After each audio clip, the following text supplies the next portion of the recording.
I still remember how it started. It was 4 years ago. I had just finished a normal day of school and went to meet up with one of my best friends. As I approached him outside the school gates, I noticed a book in his hands, and me being the curious kid that I was, asked him what he was reading. The front cover looked ugly. It was an obnoxious red with a font that didn't look quite right, but what fascinated me was the title, How to Win Friends and Influence People. It took me a whole year of procrastinating before I finally decided to do it. I ordered Dale Carnegie's book from Amazon and I started reading. And just like that, I was hooked.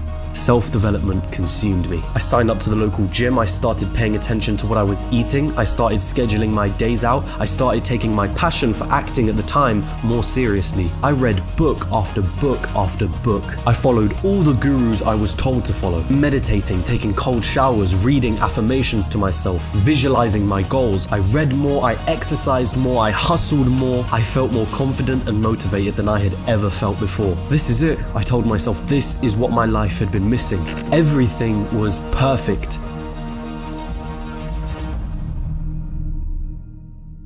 At least, that's what I wanted people to think. The world of self-development had changed many things for me, but there were some glaring issues. Issues that I had to come face to face with. And let this video be a warning to those of you that are looking to improve your life or situation wherever you're at. I've been wanting to make this video since starting this channel, and I've finally plucked up the courage to do it. So get ready to sit back, relax, and join me as we dive into the toxic world of self-development.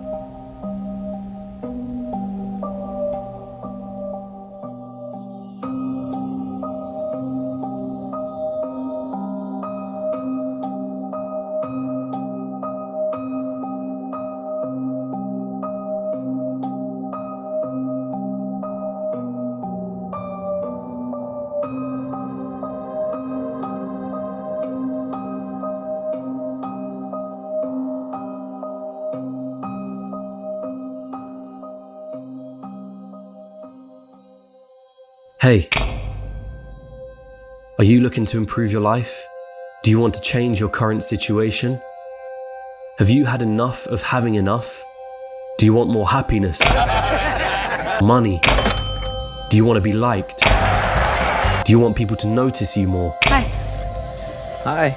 Do you want to prove them wrong? The people that you know don't believe you can achieve something great? This is where it begins. At least for me, it started here. The reason I procrastinated on buying Dale Carnegie's book was because I never felt the need to. That was until my first year of college. For whatever reason, I struggled to fit in and find my place in that first year. Although technically I had friends, there was this underlying sense of loneliness, like I just wasn't myself. I was constantly worried about what other people were thinking of me, and I had this unhealthy desire to be liked by everyone. Then it got to a point where I said enough was enough. I didn't like feeling the way I did. So I decided to make a change, and that is what brought me to the world of self-help. This context is important to note because one of the biggest reasons for someone wanting to improve themselves is because they have a sense of dissatisfaction with where they're currently at. And there's nothing wrong with that sentiment. Wanting to change your current situation because you're unhappy with it is a very powerful thing to do. The problem here lies in your vulnerability. If you're in a dark place and you're looking to get out of it, you can be susceptible to certain problems. Self-development has a nice lure to it, doesn't it? A world of people trying to be better versions of themselves. A world where you take control over your life and decisions. A world that makes you feel like you're making progress, like you're maturing and doing what nobody else is. This is it, you tell yourself. Whilst everyone else is partying and indulging in short-term pleasures, I'm gonna be working on myself. It feels great, doesn't it? You feel better about yourself, don't you? It feels like you've climbed right out of that dark place you were just in. You've taken the bait, you've trusted a new voice in your head, and that is when you become blind to the traps that lie in wait.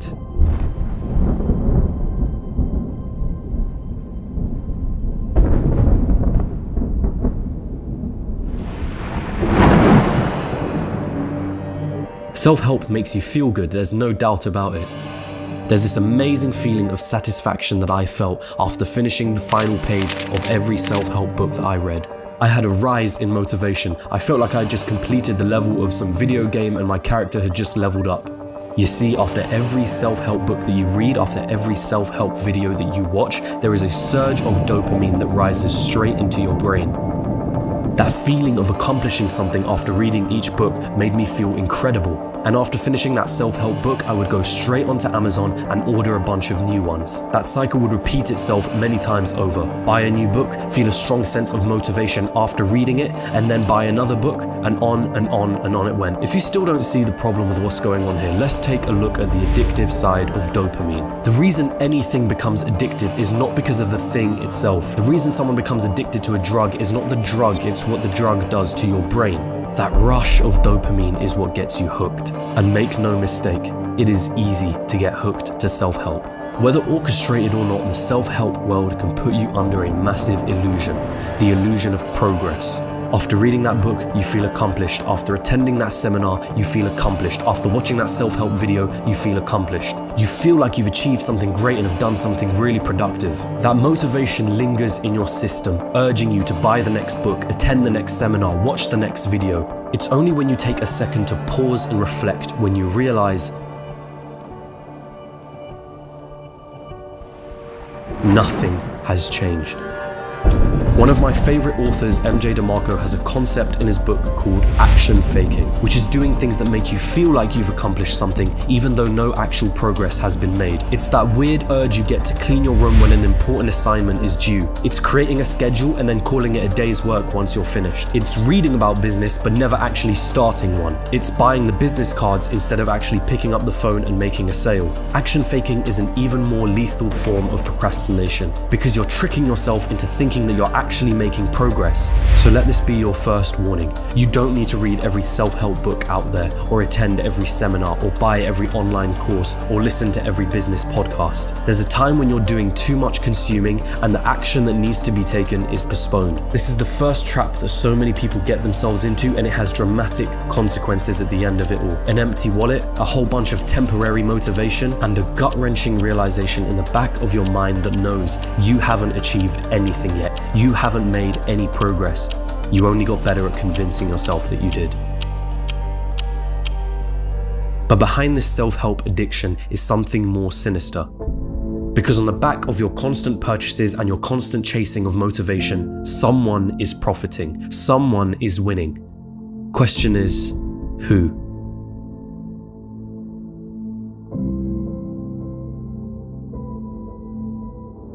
Here's something you might not know. The self-help industry is estimated to be worth $13.6 billion by 2022, with 5.6% average yearly gains. To put it lightly, people are making bank off of self-development. The selling of books, seminars, online programs, podcasts, blogs, coaching, live speaking events are some of the main mediums used. So why does this matter? I remember being obsessed with certain gurus when I started getting into this. I happily would take out my wallet and spend money on their books, their products, and continue consuming their content with a smile on my face and that all too familiar feeling of artificial motivation.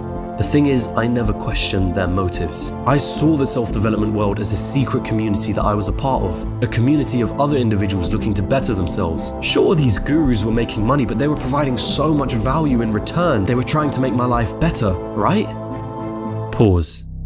This type of naive thinking becomes problematic when you're dealing with an industry that is worth billions.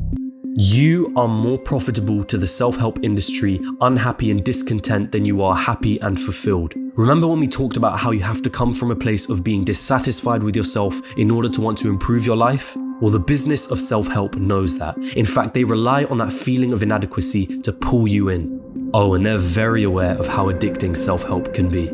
A combination of you feeling inadequate and you getting a small high every time you consume self-help content turns you into an avid consumer of their products. And make no mistake, many of these gurus will continue to make products. After all, it's their own self-help addicted core fan base that are urging them to produce more and more products. And then you fall into the trap of looking for the next big thing, a trap that further adds to your consuming instincts. You think to yourself that you just need one more thing before you find the secret, before everything changes. The next big secret to losing weight, the next best business model to land yourself in the world of financial freedom, the new hidden secret to unlocking your charismatic self, the one meditation trick that will unlock your third eye, and so on and so on and so on. And as you continue consuming, thinking to yourself, this time things are going to be different, your wallet continues to dry up and you never truly find yourself progressing or improving yourself. No, all you've done is made yourself a consumer of the self-help industry.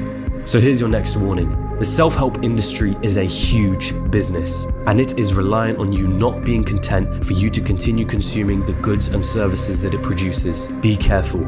Question your favorite gurus. Question the real value of the books and the courses and the seminars that you attend. Ask yourself, do I really need to be told to write down my goal 7 different times in 7 different books from 7 different gurus? Ask yourself, have I consumed more from this industry than I have actually put into action?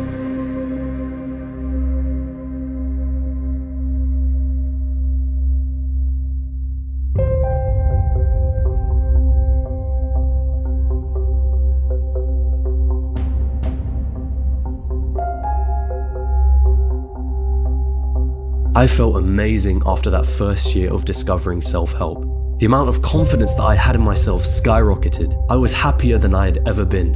I wasn't looking back anymore. The old, lonely, wanting to be liked by everyone else version of me, that was gone. The unhappy me, that wasn't there anymore. I was someone new. I felt like someone new. I didn't ever want to go back to feeling like I did before. I'm going to be successful is what I told everybody. And at that time, success for me was becoming one of the world's best actors.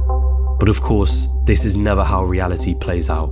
It sounds really silly, but at the time I truly felt like I was going to be happy forever, or at least in this constant state of motivation. Self-development is its own bubble. You're surrounded with positive messages. Everyone's telling everyone you're all going to be successful. All your gurus are making posts about being happy and blocking out those negative thoughts. But just like any bubble, there's always a burst. And my burst came when I started losing my passion for acting.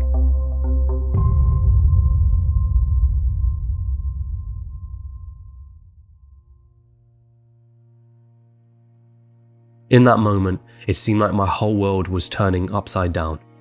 Since I was a kid, I told everyone that this was my dream, this was my passion, that I was never going to quit being an actor, because that's what self-help taught me to do, never quit.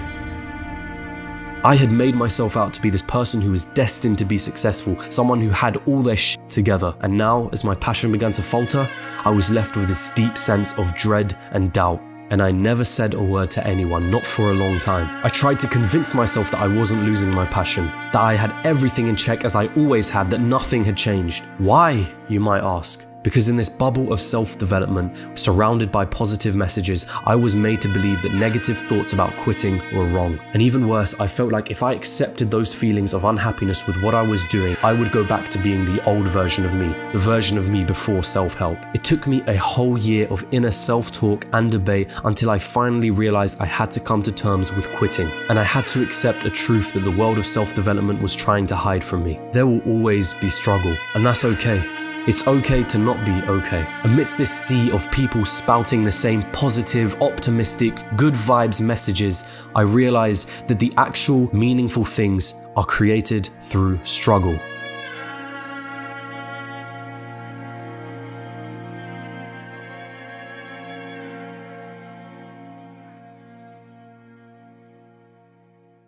Rich people don't sleep 8 hours a day.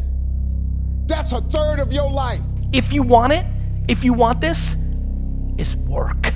Work like hell. I mean, you just have to put in, 80 to 100 hour weeks every week. Because I got the hustle muscle. And he's like, what? I said, I got the hustle muscle. Work. Hard work, working hard. Work hard. Hard work, work harder. Work hard. Hard work. Hard work. In this new world of Instagram entrepreneurs, fake gurus, and humble bragging, a whole new culture has been formed. And it runs deep in much of the self-help world. The term hustle has become a buzzword, and even I'm guilty of using it. This idea of grinding, working harder than everyone else, being productive every second of the day is a principle that has become well taught in the self-help community. Now let me be clear, I'm not saying that working hard is a bad thing. If you're trying to be successful at anything in a relatively crowded market, you are going to have to work hard at the right thing. The problem with hustle culture is that it's about working hard for the sake of working hard. It's become this romanticized concept. It's about sounding like you're busy and working towards success even though you're not achieving anything. It feels good to pretend that you're hustling, but I can guarantee you that the people who are bragging about working hard and hustling online are actually doing a whole lot of procrastination and action faking. And then there are those that are actually working every single hour of the day trying to make something work for themselves because that's what hustle culture taught them is the right thing to do. But that is also problematic. Working hard is one piece of the puzzle. Working hard at the right thing is the final piece of that puzzle.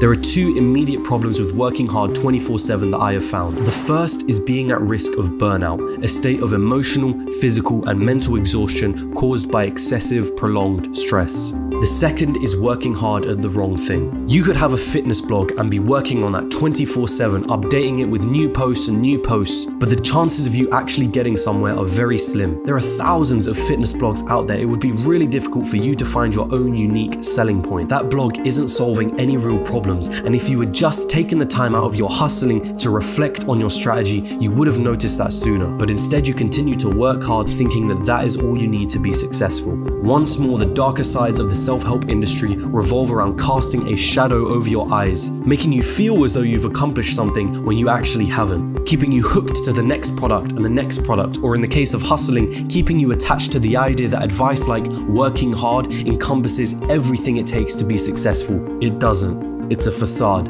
and the darker sides of the self-help industry rely on you believing in the illusion to stay profitable.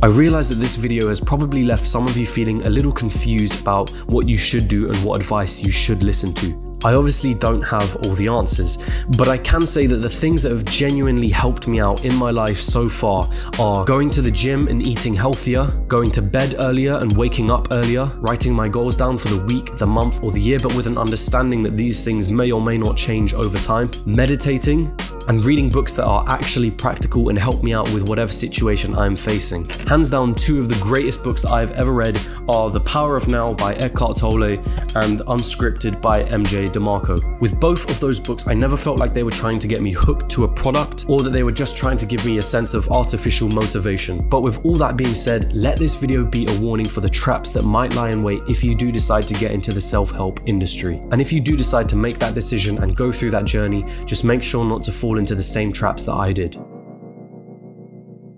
So thank you for watching, but stop, do not click off the video just yet. I know you're sick and tired of YouTube people giving you the monologue of like the video, comment down below, share it with your friends, subscribe, and whilst I recommend you do those things, I do want to take the time to say thank you dearly for watching till the end of this video. I put a huge amount of effort into creating these videos and I love doing it, so if you enjoy these sort of documentary style videos on business, finance, and life in general, do feel free to check out my other content. I really think you'll enjoy it. It is still early days for this channel, but I've got a lot of exciting stuff planned, so do stay tuned for that. And if you've got any advice, suggestions, or anything in between, feel free to comment below. I try to respond to it all. And with all that being said, I really hope you have a wonderful rest of the day. All together now, hand to head, salute.